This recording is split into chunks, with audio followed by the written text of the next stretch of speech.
Of course, it's not only leftists that resort to violence, but I'd suggest that they do it more often. Alex, do you think civility is dying?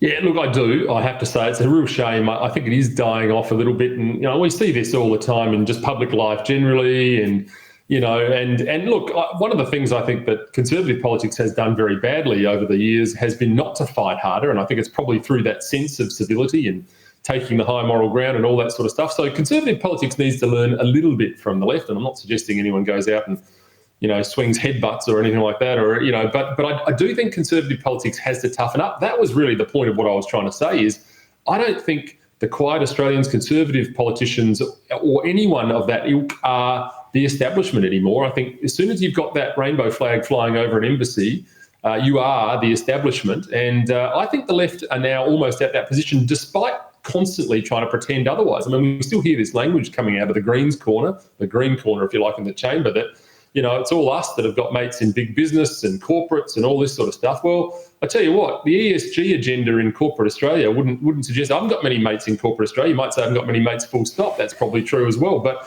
it's certainly not in the corporate world, I can assure you. So, I think conservative politics has got to toughen up a bit, frankly. Alex, you've got plenty of mates here at ADH TV, I can guarantee that. Now, speaking of the death of civility, let's talk about the passing of Queen Elizabeth and the ascension of Prince Charles. Will the modesty and civility that Elizabeth represented, survive into the era of King Charles, do you think, Alex?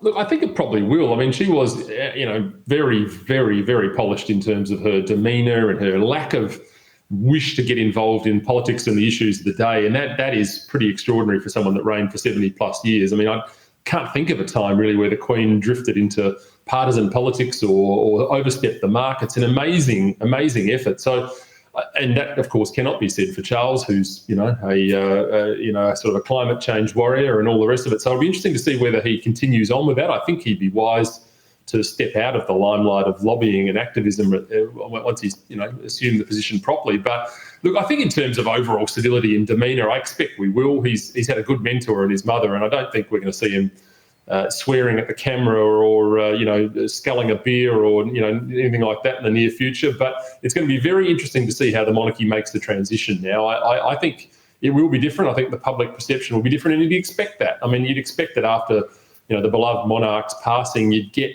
a period of transition. So let's wait and see. But I don't think civility is going to be their issue.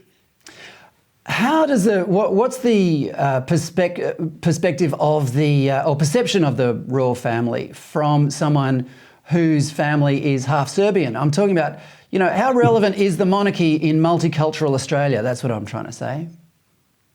Yeah, look, and it's a good question. I think probably be a question for more broadly out in the community than me. I mean, I'm a constitutional monarchist, and I think the system served us so well. It's almost, even if you don't like the players or the actors in it, you've got to approve of the system. Now, I'm not saying that's me, but even for people out there who perhaps have got a problem with the concept, the system works so well, and it served us so well for 200 plus years. So. I really never look past that, and I think people are the same. The sort of concept that the Queen is the figurehead and the sovereign is almost a bit esoteric for people these days, and I think we're just relying on our system and our constitution, the Governor-General being the person that's sort of waving the flag here. So I don't know. I mean, I guess it probably does seem a little far removed for people, but a lot of European countries have a royal family. There's a Serbian royal family as well. I've met a couple of them many years ago, and similar themes. I mean, European people are used to it, on all angles, I would have thought. So we can cope pretty well.